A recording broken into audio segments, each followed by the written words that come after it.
Welcome, everyone, to another episode of Signal 11 Outdoors. This episode is going to be based on the fact that New Jersey is coming up on an election.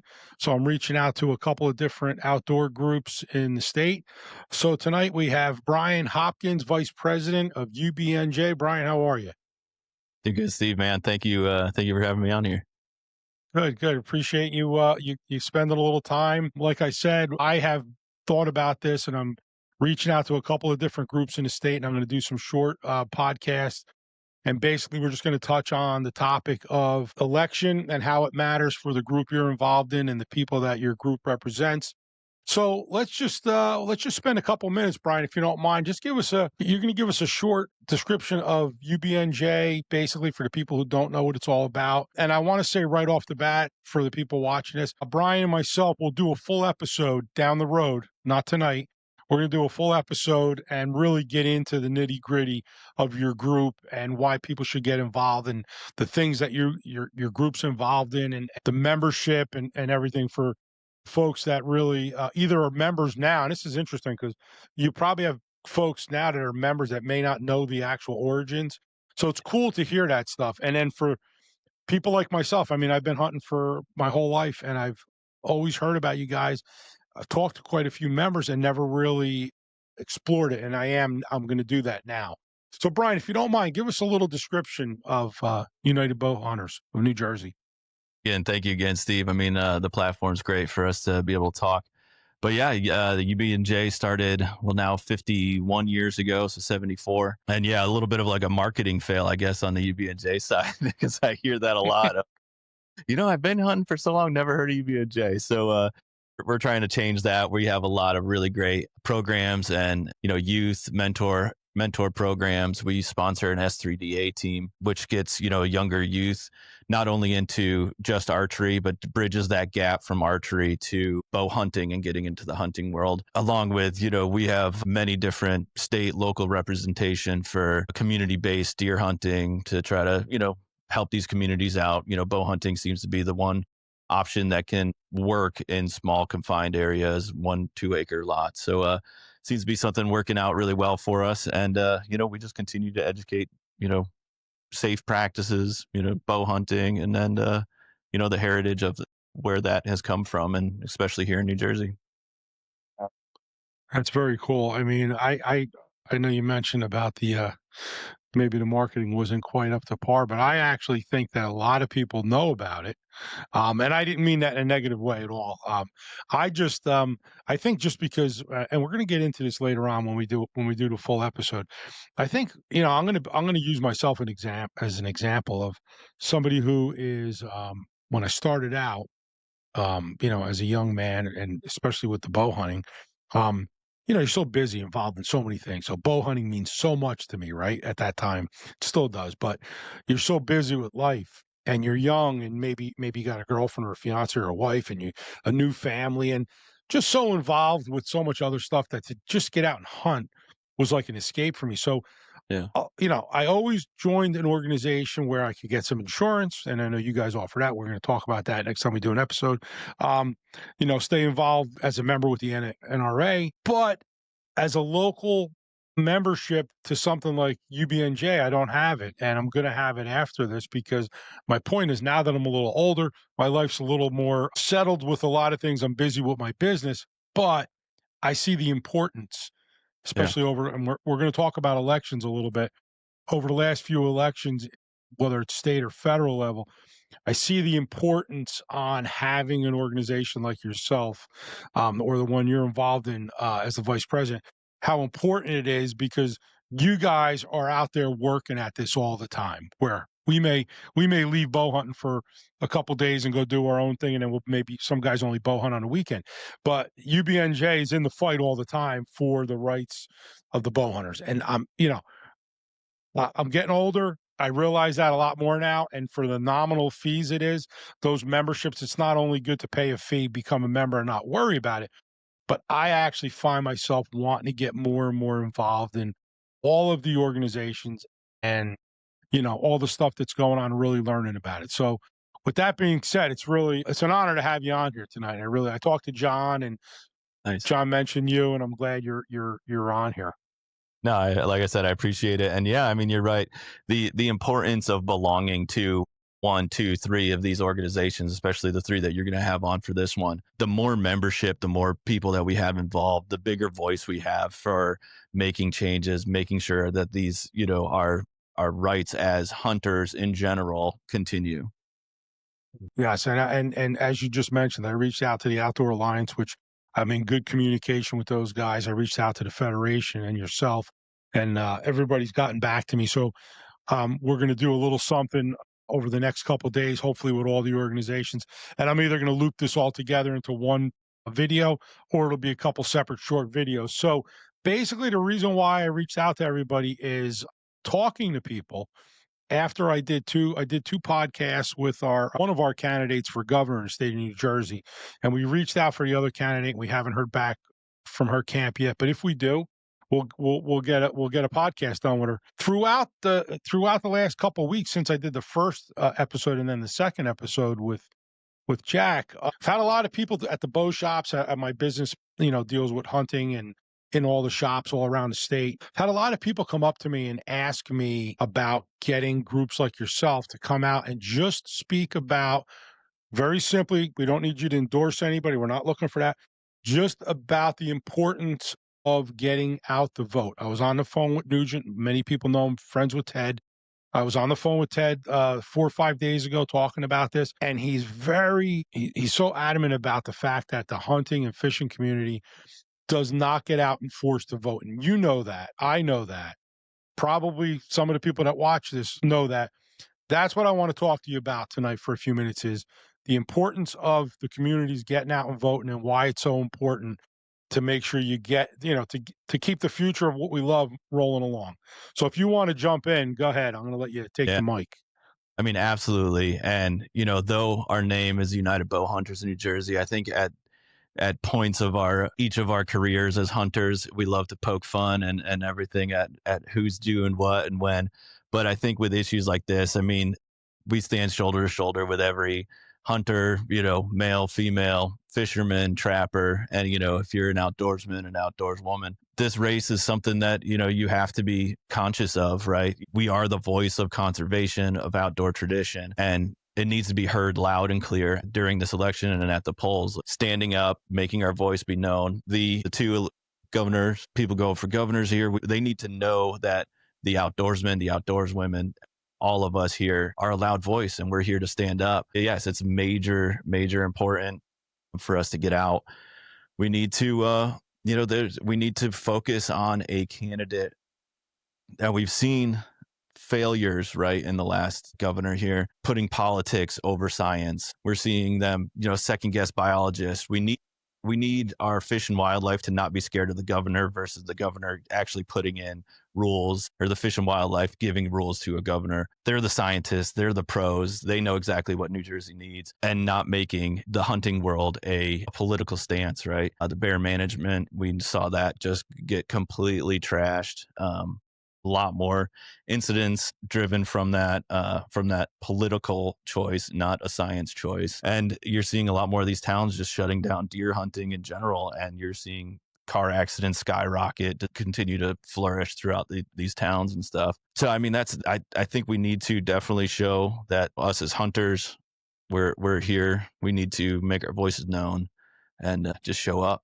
Just show up. That's all we need to do. Right, you're right. Just getting out there, looking at some of the numbers. Bow hunters, fishermen in the state alone, I believe well, I shouldn't say bow hunters. Let's say hunters. Mm. I think we're somewhere between like 70,000 and like 85,000 hunters, and of course that varies with license purchases and stuff. And I think just fishing, is somewhere around 50,000 people that actively fish, and I'm talking about the state of New Jersey only. So, I mean, you add the numbers together, that's a big block of numbers. And like you're saying, we got to get out there. You start getting out there, you get, even a percentage of that. That's the problem. The percentage of hunting and fishing community that actually gets out and votes is slim. And one of the other podcasts, good friends of mine, one of their hosts made a great comment, and actually, Jack's camp reiterated it to me. I saw him this week, and one of the one of the hosts of the show said, all the years I always just wanted to be left alone and I just wanted to fish.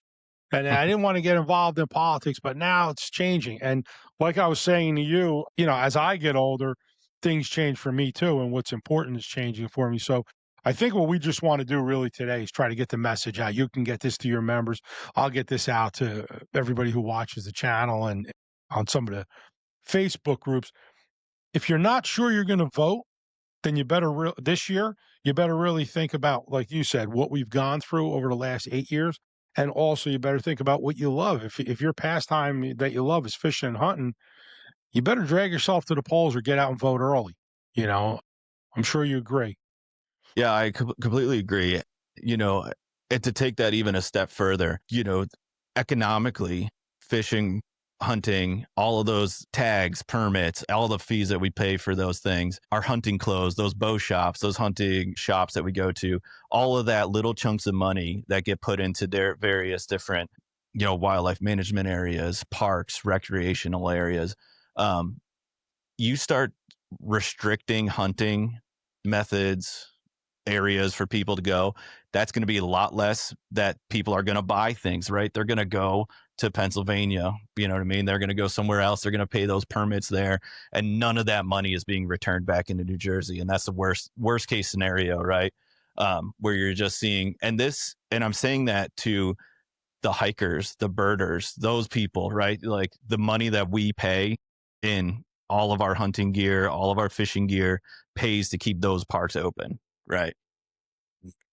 Right, 100%. Part of what I read a couple of days ago, what you just mentioned, the outdoor industry and the economical impact on the state of New Jersey it's a really big number. It's a really big number, and the amount of people that are employed in the outdoor industry, whether it be retail stores or whatever, very large numbers, and I'm at fault for not having those exact numbers, but anybody can Google them, and I'm sure you'll be just as surprised at me because a lot of people think in the state that these things are small because it's New Jersey, but I mean, New Jersey has some fanatical hunting and fishing community outdoors, hiking, Yeah. camping. I mean, and it's we love it. But here's another point I made to somebody not long ago. This is a great time. We're only days away from an election coming up. It's a great time to maybe if you're talking to friends or family or whatever, and maybe they have something they enjoy. Hmm. Um, but maybe it's not hunting, fishing, or the outdoor world. But they also enjoy have conversations with you. Let them know, this is what I love to do, and not only do I love to do it, I'm worried about things being taken away from me, but also it drives the economy of our state. So if we stop, like you said, if people go to other states and stop spending money here at the tackle shops, the hunting stores, the diners, and gas stations around here, and I bring this up all the time, you're actually going to see a difference if you took the hunting and fishing community of New Jersey and basically, you know, put it to a point where people are less, they're not excited about doing it here and they go do it somewhere else. Everybody's going to feel the economical impact from that. No doubt about it. Yeah. No, you're absolutely right. The biggest thing, and I think the thing that we need to take away from this is that you just need to be informed, right? Look at the candidates, find the candidate that aligns with, keeping these open spaces, right? Keeping our conservation a little less regulatory, problems that we're having now. And, we're here because it's so soon to the election, right? But let's think about further in the future, right? We're doing this so that these things don't happen to our kids, our grandkids. They want to have this. We want to continue this heritage of the outdoors, of hunting and fishing and trapping for many, many different, many generations down the line too. Yeah, and you just touched on something that's it's pretty easy for anybody who is considering going out to vote, maybe, and they don't normally vote, or the person who already ran out and voted and is excited about voting.